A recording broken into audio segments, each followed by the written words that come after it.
ನಮಸ್ತೆ ವೀಕ್ಷಕರೇ, C S ಫ್ಯಾಷನ್ಗೆ ಸ್ವಾಗತ. ರುಚಿಯಾಗಿರುವಂತಹ ಮಸಾಲ ವಡೆ ತುಂಬ ಅಂದರೆ ತುಂಬ ರುಚಿಯಾಗಿರುತ್ತೆ. ಇದು ಹಸಿ ತಣ್ಣಿಕಾಳು ಮಸಾಲ ವಡೆ, ನಮ್ಮ ಹಳ್ಳಿ ಸೊಗಡಿನ ಮಸಾಲ ವಡೆ ತುಂಬ ಅಂದರೆ ತುಂಬ ರುಚಿಯಾಗಿರುತ್ತೆ. ಮಾಡುವ ವಿಧಾನ ನೋಡೋಣ. ಇಲ್ಲಿ ನಾನು ಅರ್ಧ ಕೆಜಿಯಷ್ಟು ತಣ್ಣಿಕಾಳು ತೊಗೊಂಡಿದ್ದೀನಿ. ಇದನ್ನು ಬಿಡಿಸಿ ಸೋಸಿ ತೊಳೆದಿಟ್ಕೊಂಡಿರೋ ಅಂಥದ್ದು. ಒಂದು ಅರ್ಧ ಕೆಜಿಯಷ್ಟಿದೆ ತಣ್ಣಿಕಾಳು. ಇದನ್ನು ನೀಟಾಗಿ ಒಂದು ಮಿಕ್ಸಿ ಜಾರ್ಗೆ ಹಾಕ್ಕೊಳ್ಳೋಣ. ಮಿಕ್ಸಿ ಜಾರ್ ಹಾಕ್ಕೊಂಡು ಒಂದ್ಸಲ ಗ್ರೈಂಡ್ ಮಾಡ್ಕೋಬೇಕು. ತರಿಯಾಗಿ ಮಾಡ್ಕೊಂಡಿದ್ದೀನಿ ನೋಡಿ, ತರಿಯಾಗಿ ಗ್ರೈಂಡ್ ಆಗಿದೆ. ಇದನ್ನ ಒಂದು ನೀಟಾಗಿ ಒಂದು ಬೇಸನ್ಗೆ ಹಾಕ್ಕೊಳ್ಳೋಣ. ಬೌಲ್ ಅಥವಾ ಬೇಸನ್ಗೆ ಹಾಕ್ಕೊಳ್ಳೋಣ, ನೀಟಾಗಿ ಹಾಕ್ಕೊಳ್ಳೋಣ. ಆಗಿದೆ. ಈಗ ಇದಕ್ಕೆ ಒಂದೆರಡು ದಪ್ಪ ಈರುಳ್ಳಿ ಸಣ್ಣದಾಗಿ ಕಟ್ ಮಾಡಿ ಇಟ್ಕೊಂಡಿದ್ದೀನಿ. ಒಂದು ಕಟ್ಟಷ್ಟು ಸಬ್ಸಿಗೆ ಸೊಪ್ಪು ಚಿಕ್ಕದಾಗಿ ಕಟ್ ಮಾಡಿ ಇಟ್ಕೊಂಡಿದ್ದೀನಿ. ಒಂದು 3 ಸಣ್ಣದಾಗಿ ಹೆಚ್ಚಿರುವಂಥ ಹಸಿಮೆಣಸಿನ್ಕಾಯಿ. ಇದಿಷ್ಟನ್ನು ನಾವು ನೀಟಾಗಿ ಇದಕ್ಕೆ ಸೇರಿಸ್ಕೊಳ್ಳೋಣ. ನೀಟಾಗಿ ಹಾಕ್ಕೊಳ್ಳೋಣ. ನೀಟಾಗಿ ಹಾಕ್ಕೊಂಡಿಗೆ ಇದಕ್ಕೆ ನಾವು ಮಸಾಲೆ ರುಬ್ಕೊಳ್ಳೋಣ. ಒಂದು ಅರ್ಧ ಟೀ ಸ್ಪೂನಷ್ಟು ಜೀರಿಗೆ, ಅರ್ಧ ಟೀ ಸ್ಪೂನಷ್ಟು ಕಾಳು ಮೆಣಸು, ಒಂದು ಸ್ವಲ್ಪ ಬೆಳ್ಳುಳ್ಳಿ, ಒಂದು 5-6 ಗುಂಟೂರು ಮೆಣಸಿನ್ಕಾಯಿ, ಲವಂಗ ಒಂದು 2-3, ಚಕ್ಕೆ ಬಿಸಿ ಒಂದು 2, ಶುಂಠಿ ಒಂದು ಅರ್ಧ ಇಂಚಷ್ಟು. ಇದಿಷ್ಟನ್ನು ಹಾಕಿ ಒಂದು ಮಿಕ್ಸಿ ಜಾರ್ಗೆ ಹಾಕ್ಕೊಂಡು ಗ್ರೈಂಡ್ ಮಾಡ್ಕೋಬೇಕು ನೀಟಾಗಿ ನಾವು. ಇದಕ್ಕೊಂದು ಸ್ವಲ್ಪ ಪುದೀನ ಸೊಪ್ಪು ಕೂಡ ಹಾಕ್ಕೊಂಡು ನೀಟಾಗಿ ರುಬ್ಕೋಬೇಕು. ನೋಡಿ, ರುಬ್ಬಾಗಿದೆ. ಇದನ್ನು ನಾವು ಮಸಾಲೆ ಹಾಕ್ಕೊಂಡಿದ್ವಲ್ಲ ಅಲ್ಲಿಗೆ ನೀಟಾಗಿ ಹಾಕ್ಕೊಳ್ಳೋಣ. ಈಗ ಇದಕ್ಕೆ ನಾವು ಅಡುಗೆ ಅರಿಶಿನ ಒಂದು 1/4 ಟೀ ಸ್ಪೂನಷ್ಟು ಅಡುಗೆ ಅರಿಶಿನ ಹಾಕ್ಕೊಳ್ಳೋಣ. ರುಚಿಗೆ ತಕ್ಕಷ್ಟು ಉಪ್ಪು ಸೇರಿಸ್ಕೊಳ್ಳೋಣ. ಈಗ ನೀಟಾಗಿ ರುಚಿಗೆ ತಕ್ಕಷ್ಟು ಉಪ್ಪು ಮತ್ತು ಅಕ್ಕಿ ಹಿಟ್ಟನ್ನು ಒಂದು 2 ಟೀ ಸ್ಪೂನಷ್ಟು ಅಕ್ಕಿ ಹಿಟ್ಟು ಹಾಕ್ಕೊಂಡು ನೀಟಾಗಿ ಮಿಕ್ಸ್ ಮಾಡ್ಕೋಬೇಕು ನಾವು.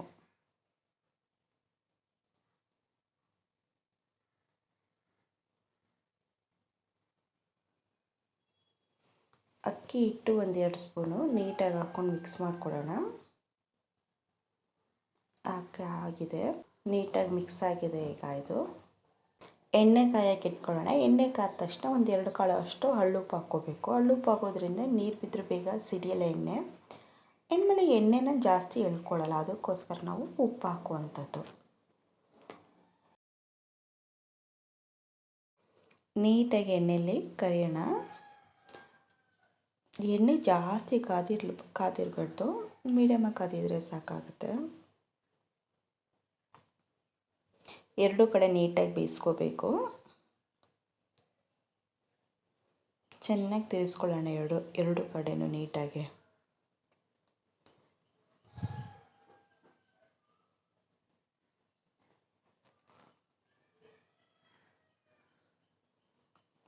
ಚೆನ್ನಾಗಿ 2 ಕಡೆ ನೀಟಾಗಿ ಬೇಯಿಸ್ಕೊಳ್ಳೋಣ. ರುಚಿಯಾಗಿರುತ್ತೆ, ತುಂಬಾ ರುಚಿಯಾಗಿರುತ್ತೆ ಈ ಮಸಾಲೆ ವಡೆ. ಒಂದ್ಸಲ ಮಾಡ್ಕೊ ತಿಂದರೆ ಪದೇ ಪದೇ ಬೇಕು ಅನಿಸುತ್ತೆ, ಅಷ್ಟು ರುಚಿಯಾಗಿರುತ್ತೆ ಇದು. ನೀಟಾಗಿ 2 ಕಡೆನೂ ತಿರ್ಸ್ಕೊಳ್ಳೋಣ. ಕರೆಕ್ಟಾಗಿ ಬೆಂದಿದೆ. ಈಗ ನೀಟಾಗಿ ತೆಕ್ಕೊಳ್ಳೋಣ ಎಲ್ಲನೂ. ಉರಿ ಮೀಡಿಯಮ್ ಉರಿಗಿಂತ ಕಡಿಮೆ ಇದ್ದರೆ ಸಾಕಾಗುತ್ತೆ, ಏಕೆಂದರೆ ಸೀದೋಗ್ಬಿಡುತ್ತೆ ವಡೆ. ಅದಕ್ಕೋಸ್ಕರ ಸ್ವಲ್ಪ ಮೀಡಿಯಮ್ ಉರಿಗಿಂತ ಕಡಿಮೆ ಇಟ್ಕೊಂಡು ಚೆನ್ನಾಗಿ ಬೇಯಿಸ್ಕೋಬೇಕು ಇದನ್ನು.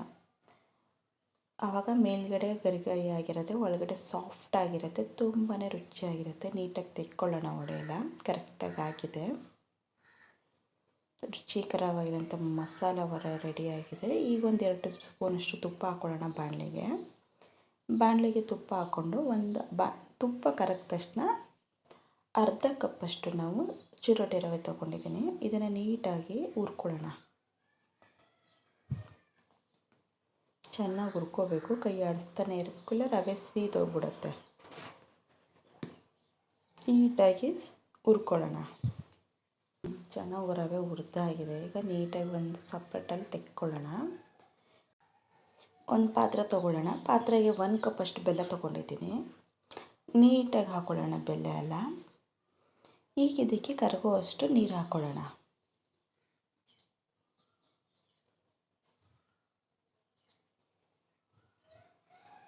ಬೆಲ್ಲ ಕರಗುವಷ್ಟು ನೀರು ಹಾಕ್ಕೊಂಡು ಅದು ಕರಗಿದ್ರೆ ಸಾಕಾಗುತ್ತೆ. ಜಾಸ್ತಿ ಕುದಿಸೋ ಅವಶ್ಯಕತೆ ಇರಲ್ಲ, ಪಾಕ ಏನು ಮಾಡ್ಕೊಳ್ಳೋ ಅವಶ್ಯಕತೆ ಇರಲ್ಲ. ಬೆಲ್ಲ ಕರಗಿದ್ರೆ ಸಾಕಾಗುತ್ತೆ, ಯಾಕಂದರೆ ಬೆಲ್ಲದಲ್ಲಿ ಕಸ ಇರುತ್ತೆ. ಅದಕ್ಕೋಸ್ಕರ ನೀಟಾಗಿ ಬೆಲ್ಲನ ಕರಗಿಸ್ಕೋಬೇಕು ನಾವು. ನೋಡಿ ಆಲ್ರೆಡಿ ಆಗಿದೆ. ನೀಟಾಗಿ ಕರಗಿಸ್ಕೊಂಡು ಒಂದು ಬಾಣಲೆಗೆ ನೀಟಾಗಿ ಸೋಸ್ಕೊಳ್ಳೋಣ. ಬೆಲ್ಲ ಎಲ್ಲ ನೀಟಾಗಿ ಟೀ ಸೋಸ್ಕೊಳ್ಳೋದ್ರಲ್ಲಿ ಇರುತ್ತಲ್ಲ, ಅದ್ರಲ್ಲಿ ನೀಟಾಗಿ ಸೋಸ್ಕೊಳ್ಳೋಣ. ನೋಡಿ ಬೆಲ್ಲದಲ್ಲಿ ಕಸ ಇರುತ್ತೆ, ಅದಕ್ಕೋಸ್ಕರ ನೀಟಾಗಿ ಸೋಸ್ಕೋಬೇಕು. ಫಿಲ್ಟರ್ ಬೆಲ್ಲ ಆದರೆ ಅದರಲ್ಲಿ ಅಷ್ಟು ಕಸ ಬರಲ್ಲ. ಅಚ್ಚು ಬೆಲ್ಲ ತೊಗೋತೀವಲ್ಲ ಅದರಲ್ಲಿ ಸ್ವಲ್ಪ ಕಸ ಬಂದೇ ಬರುತ್ತೆ.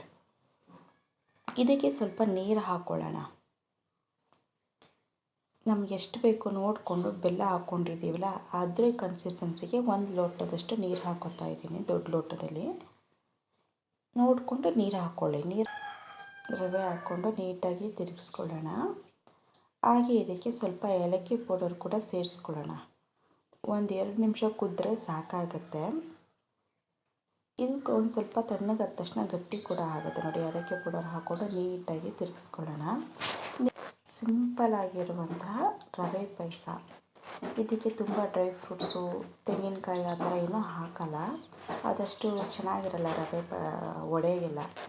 ಅದಕ್ಕೋಸ್ಕರ ಈ ಥರ ಸಿಂಪಲ್ಲಾಗಿ ಮಾಡ್ತಾ ಇರೋವಂಥದ್ದು. ಇದಕ್ಕೆ 1 ಟೀ ಸ್ಪೂನಷ್ಟು ತುಪ್ಪ ಹಾಕ್ಕೊಂಡು, ತುಪ್ಪ ಕರಗಿದ ತಕ್ಷಣ ನಾನು ಬರೀಲಿ ದ್ರಾಕ್ಷಿ ಮಾತ್ರ ಹಾಕ್ಕೋತಾ ಇದ್ದೀನಿ. ಒಣ ದ್ರಾಕ್ಷಿ ಹಾಕ್ಕೊಂಡು ನೀಟಾಗಿ ಫ್ರೈ ಮಾಡ್ಕೊಳ್ಳೋಣ. ನಿಮಗೇನಾದರೂ ಬೇಕಿದ್ದರೆ ಡ್ರೈ ಫ್ರೂಟ್ಸ್ಗಳೆಲ್ಲನೂ ಹಾಕ್ಕೋಬೋದು. ಪಾಯಸ ರೆಡಿಯಾಗಿದೆ. ಒಂದು ಸ್ವಲ್ಪ ನೀಟಾಗಿ ತಿರುಗಿಸ್ಕೊಳ್ಳೋಣ. ಅದನ್ನು ಕೂಡ ಕರೆಕ್ಟಾಗಿದೆ. ರುಚಿಯಾಗಿರುವಂತಹ ರವೆ ಪಾಯಸ ತುಂಬ ಅಂದರೆ ತುಂಬ ರುಚಿಯಾಗಿರುತ್ತೆ. ಕುಡಿಯೋಕ್ಕೂ ತುಂಬ ಗಟ್ಟಿನೂ ಇರಬಾರ್ದು, ತುಂಬ ತೆಳುನೂ ಇರಬಾರ್ದು. ಇದು ತಣ್ಣಗಾದರೂ ಕೂಡ ಗಟ್ಟಿಗಾಗಲ್ಲ. ರುಚಿಯಾಗಿರುವಂತಹ ರವೆ ಪಾಯಸ ರೆಡಿ ಆಗಿದೆ. ವಡೆನೂ ಕೂಡ ಅಷ್ಟೇ ಚೆನ್ನಾಗಿ ಬಂದಿದೆ. ಗರಿ ಗರಿ ಆಗಿದೆ, ಒಳಗಡೆ ಸಾಫ್ಟ್ ಇದೆ. ತುಂಬ ಅಂದರೆ ತುಂಬ ರುಚಿಯಾಗಿರುವಂತಹ ಹಸಿ ತಣ್ಣಿಕಾಳಿನ ಮಸಾಲ ವಡೆ ತುಂಬಾ ಚೆನ್ನಾಗಿದೆ. ನೋಡಿ ಒಳಗಡೆ ಎಷ್ಟು ಸಾಫ್ಟಾಗಿ ಬಂದಿದೆ. ರುಚಿಯಾಗಿರುವಂತಹ ವಡೆ ಪಾಯಸ, ಹಸಿ ತಣ್ಣಿಕಾಳಿನ ಮಸಾಲ ವಡೆ ಮತ್ತು ರವೆ ಪಾಯಸ ತುಂಬ ಅಂದರೆ ತುಂಬ ರುಚಿಯಾಗಿರುತ್ತೆ. ನೀವು ಕೂಡ ಒಂದ್ಸಲ ಮಾಡ್ಕೊಂಡು ತಿನ್ನಿ. ಪದೇ ಪದೇ ಬೇಕು ಅನಿಸುತ್ತೆ, ಅಷ್ಟು ರುಚಿಯಾಗಿರುತ್ತೆ. ಈ ರೆಸಿಪಿ ಇಷ್ಟ ಆದಲ್ಲಿ ನಮ್ಮ ಚಾನಲ್ಗೊಂದು ಲೈಕ್ ಕೊಡಿ, ಶೇರ್ ಕೂಡ ಮಾಡಿ, ಬೆಲ್ ಐಕಾನ್ ಕೂಡ ಪ್ರೆಸ್ ಮಾಡಿ. ನಮ್ಮ ಚಾನಲ್ ಸಬ್ಸ್ಕ್ರೈಬ್ ಕೂಡ ಆಗಿ. Thank you for watching.